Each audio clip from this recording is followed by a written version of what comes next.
10 محرم کی نیاز حلیم چاول دال چاول کھانا جائز ہے یا نہیں جائز؟ بھائی اس متعلق صرف اتنی سی بات یاد رکھیں، اس کائنات کے اندر اللہ تعالیٰ نے صرف ان چیزوں کو حرام قرار دیا جن چیزوں کا تذکرہ اللہ نے قرآن مجید میں کر دیا یا رسول اللہ صلی اللہ علیہ وسلم کی حدیث میں کر دیا گیا۔ سب سے پہلی چیز اللہ تعالیٰ نے قرآن مجید کی سورۃ البقرہ میں بیان فرمایا، انما حرم علیکم المیتۃ والدم ولحم الخنزیر وما احل به لغیر اللہ۔ یہ 4 قسم کی چیزوں کو اللہ تعالیٰ نے قرآن مجید کی آیت کے اندر حرام قرار دیا۔ پہلی چیز فرمایا حرم علیکم المیتۃ، وہ چیز جو مردہ ہو گئی ہے، چاہے وہ زندہ جانور تھا، وہ بکری تھی، وہ گائے تھی یا بیل تھا، وہ جب مر چکا ہے، مرنے کے بعد اس کو آپ کھائیں، یعنی اس کو ذبح نہیں کیا گیا، اس سے پہلے ہی مر گیا، تو فرمایا کہ وہ حرام ہے۔ دوسری چیز والدم، خون، جو جب جانور کو ذبح کرتے ہیں تو اس ٹائم کہا جاتا ہے کہ بھئی اس کا خون بہنے دو، اس کے اندر خون رہ نہ جائے کہیں پر، اور کہیں اس طرح نہ ہو اس کے اندر خون موجود ہو تو تم پہلے اس کے جو سے ہے وہ پیچھے سے ہڈی کو توڑ دو تاکہ جانور کی جان نکل جائے، تو لہٰذا وہ خون جو جسم سے بہہ جانے والا ہو وہ بھی حرام ہے۔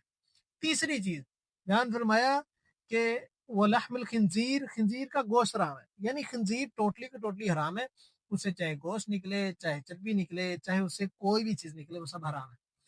چوتھی چیز بیان فرمایا وما احل به لغیر اللہ، ہر وہ چیز جو غیر اللہ کے نام کے لیے پکاری جائے، یعنی غیر اللہ کے نام کی ہر قسم کی چیز حرام ہے۔ اب اس کے اندر حلال چیزیں، وہ حلال چیزیں جن کو ہم نارملی کھاتے ہیں، وہ اگر غیر اللہ کے نام پر پکائی جائیں گی تو وہ بھی حرام ہو جائے گی۔ نیاز کے اندر جو کھانے پکائے جاتے ہیں، اس طرح حلیم چاول ہو گئے یا نان حلیم ہو گئے، یہ چیزیں نارمل ڈیز میں پکائی جائیں گی، بالکل حلال ہیں، اور اللہ کے نام پہ پکائی جائیں گی، بالکل حلال ہیں۔ لیکن اگر انہی چیزوں کو کسی غیر اللہ کی طرف منسوب کر دیا جائے گا، اٹ مینس کہ آپ اس کو نظر اللہ نیاز حسین کے نام سے کر دیں کہ یہ حسین کے نام کی نیاز ہے، یا پھر عبد القادر جیلانی رحمہ اللہ کے نام کی نیاز ہے، یا ربیع الاول کا لنگر ہے، یا پھر یہ جو سے ہے وہ غوث پاک کا لنگر کے نام سے مشہور کر دیا جاتا ہے، تو جب کسی کے نام سے منسوب ہو جائے گی تو اٹ مینس کہ وہ چیز حرام ہوگی۔ تو بھائی آج کی تاریخ میں لوگ، سینکڑوں لوگ یہ کام کر رہے ہیں، بڑے بڑے پڑھے لکھے لوگ، بڑے سمجھدار عقل و فہم رکھنے والے لوگ یہ کام کر رہے ہیں کہ اللہ کے نام کے علاوہ حسین رضی اللہ تعالیٰ عنہ کے نام کی نیاز تقسیم کر رہے ہیں۔ بھائی عقل سے کام لو، قرآن کو پڑھو، حدیث کو پڑھو،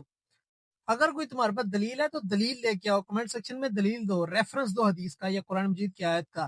گالی نہیں دینی، بلا وجہ بحث نہیں کرنی، نہیں تو پھر بحث کرنے پہ آئیں گے، پھر میں دلیلیں دوں گا اور پھر جو سے نا معاملات خراب ہوں گے، تو لہٰذا بحث نہیں کرنی، دلیل دیں آگے کمنٹ سیکشن میں اگر کسی بات کا جواب ہے تو، اگر نہیں جواب تو بھائی ان چیزوں کو چھوڑ دیں، اللہ کو توحید کو ان سے پکڑ لیں، اللہ کی توحید کو پکڑ لیں، اور ایک اللہ کو مانیں، ایک اللہ کے نام پہ کھائیں اور پیئیں، بس۔